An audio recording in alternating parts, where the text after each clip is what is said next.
Good morning, everybody. Batten down the hatches, wipe the sleepies from your eyes, and get ready for the Test 8 review. Let's take a look right here from Lesson 28. According to this calendar, what is the date of the second Tuesday in May 2024? The first thing I'm going to say when they ask for the date, they want the month, the day, and the year.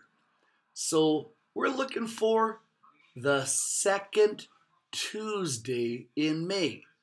So Sunday, Monday, Tuesday, Wednesday, Thursday, Friday, Saturday. The 7th is the first Tuesday. The 14th appears to be the second Tuesday.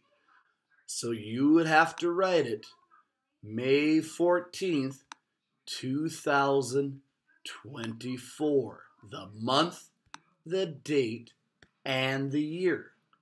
Check out this one. Draw an equilateral triangle. If you don't know what an equal triangle looks like, you better turn back to lesson 36. And I also assure you that on the test you're going to take, it's not going to ask you about an equilateral triangle. It'll ask you about one of the other triangles. So an equilateral triangle is one where all three sides are equal. Check out this one back from lesson 24. And the secret on these guys is to do the work in parentheses first. So I have 10 minus 1 in parentheses. Well, that's 9.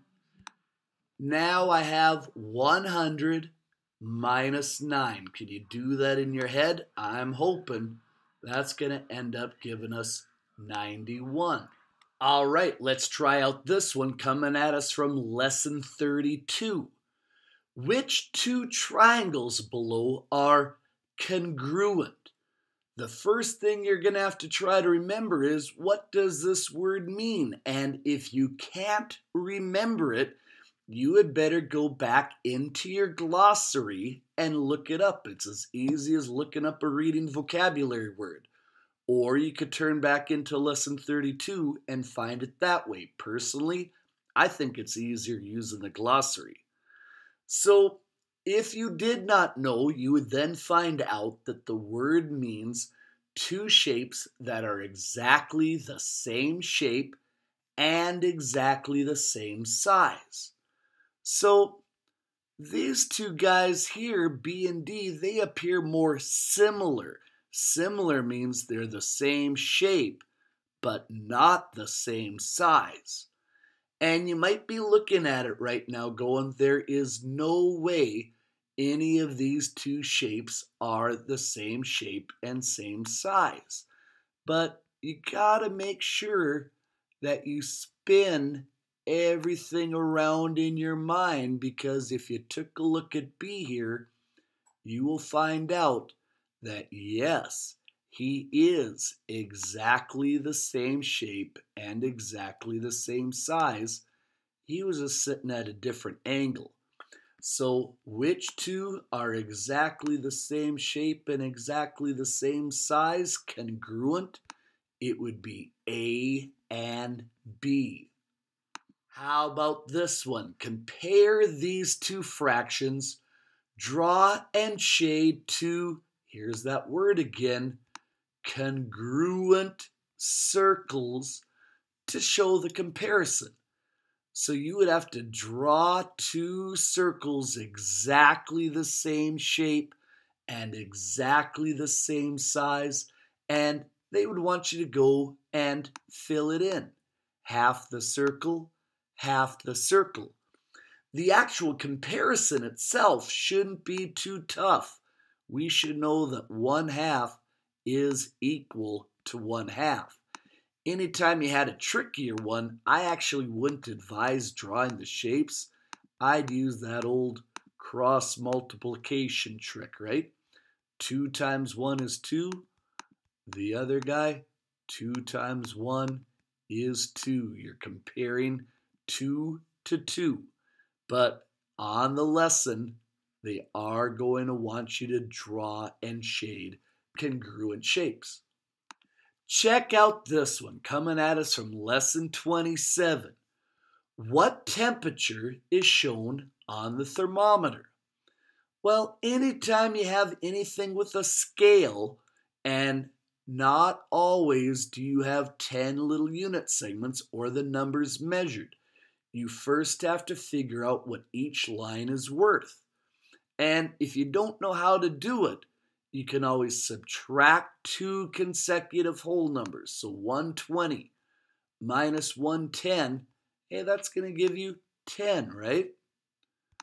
And then take that difference and divide it by the number of unit segments to find the value.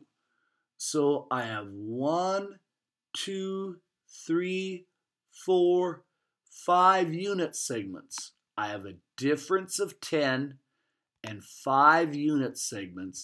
So that means that each little line is going to be worth 2. So now I can start here at 50. Here's 52, counting up by 2's. Here was 52. Here is 54 degrees.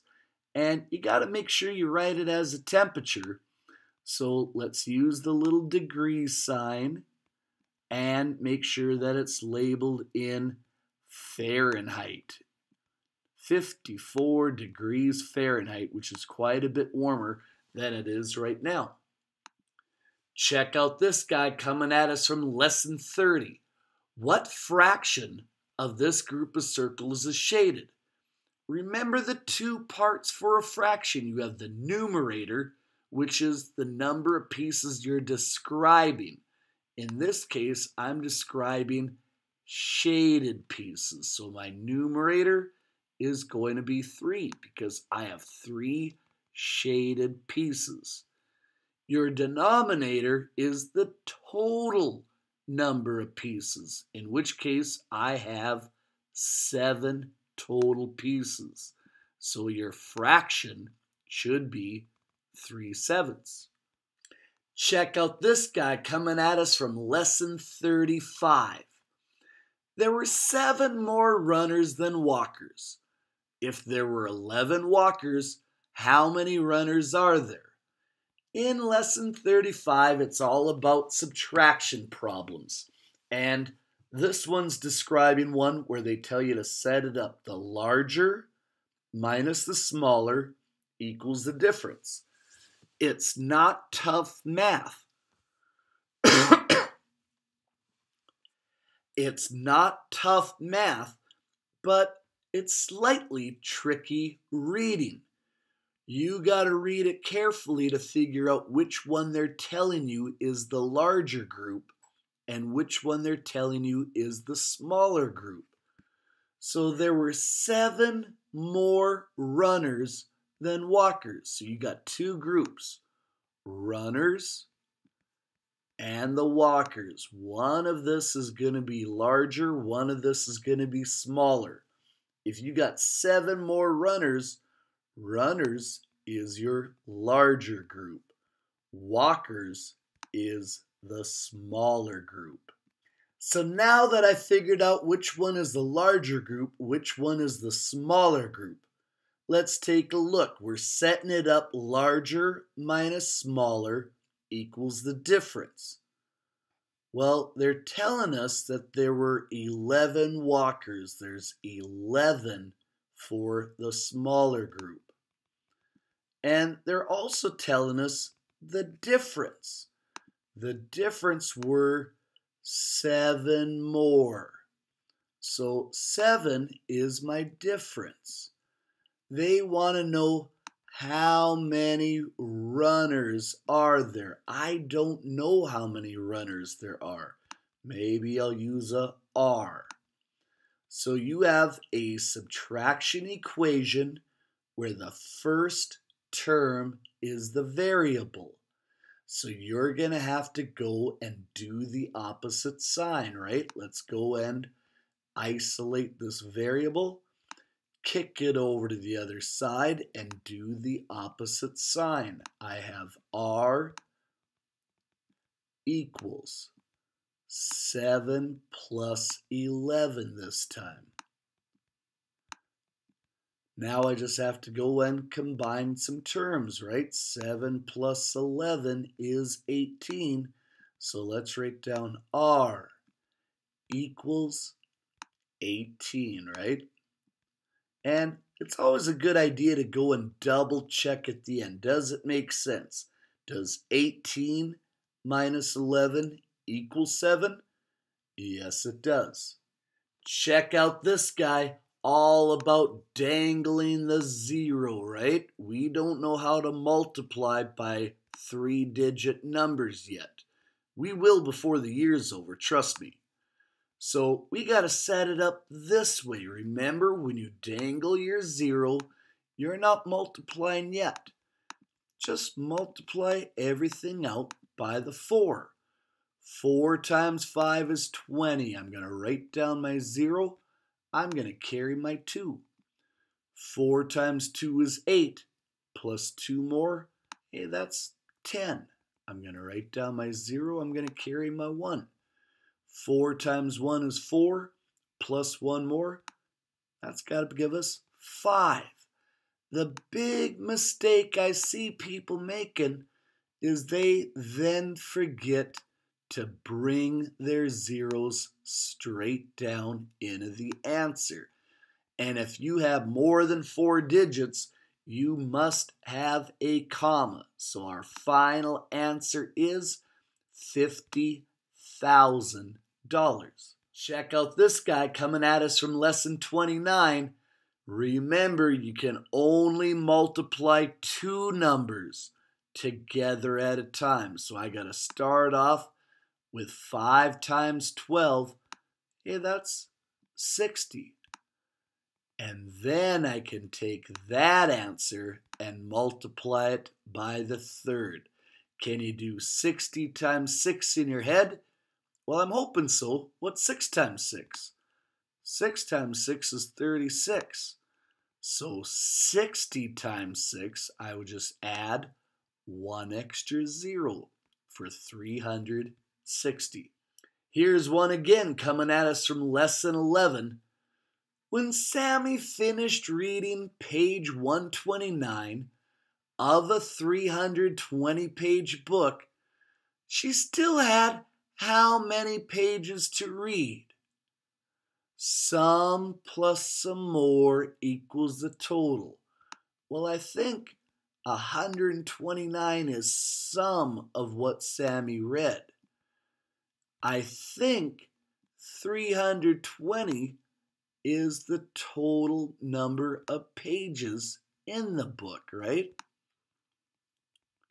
And they want to know how much more she had to read. How many more pages to read?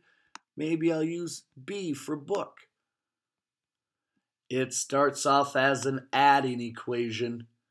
I got a variable to isolate, so I kick it over to the other side, right? I just have to rewrite B equals 320 minus 129. Last step, I have some terms to combine. 320 minus 129.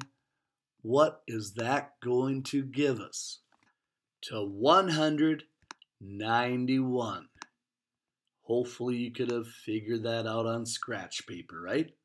Check out this guy, round 632 to the nearest hundreds. There is the digit in the hundreds, so I'm either going to keep this guy as 600 or I'm going to round it up to the next biggest hundred, which would be 700.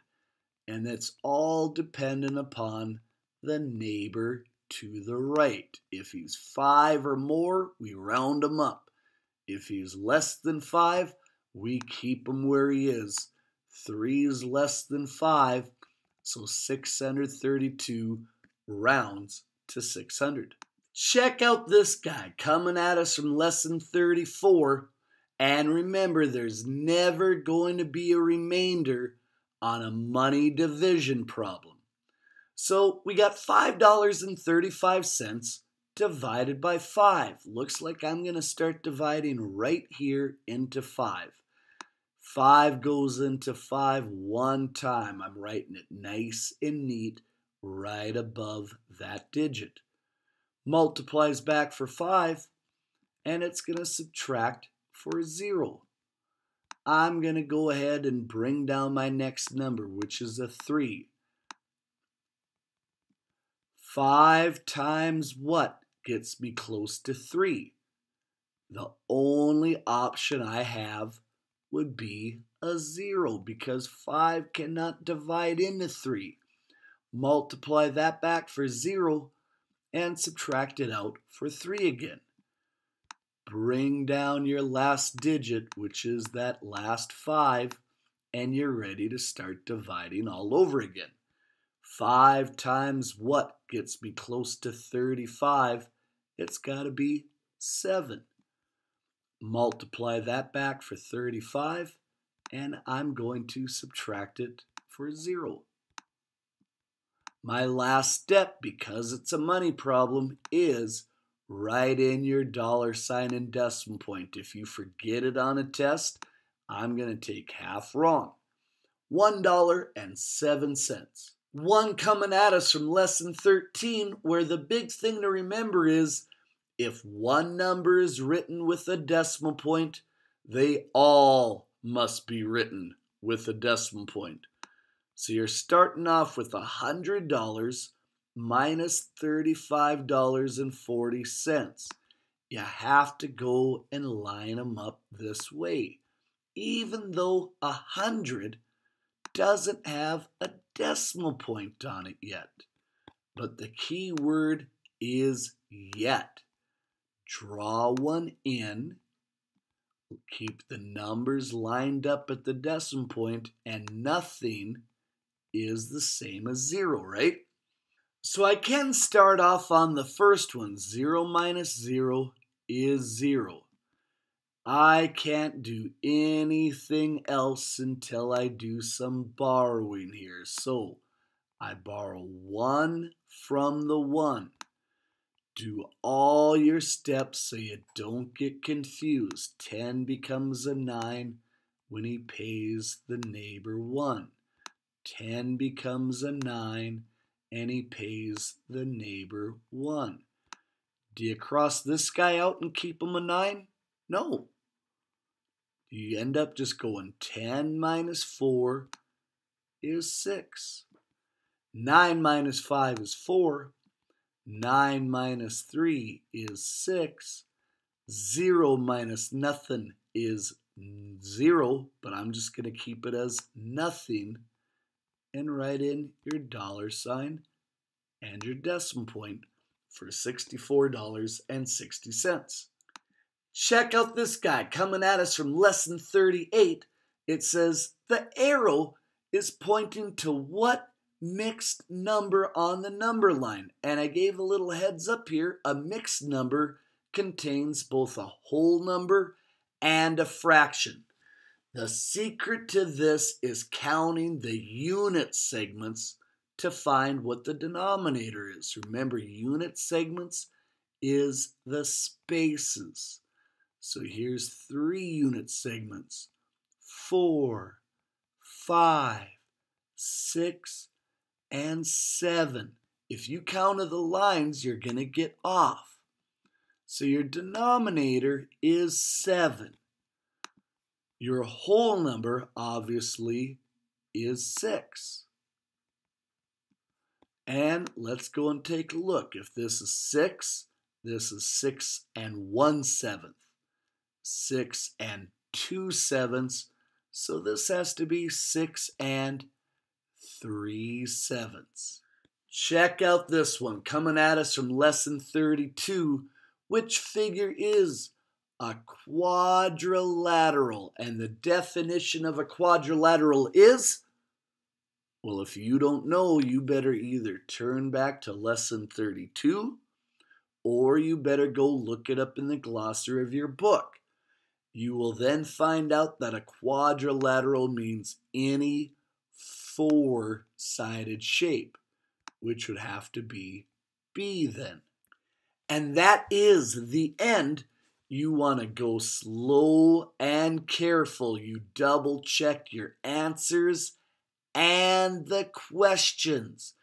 Anybody who wants to be successful on the test will not be done with this in 10 minutes.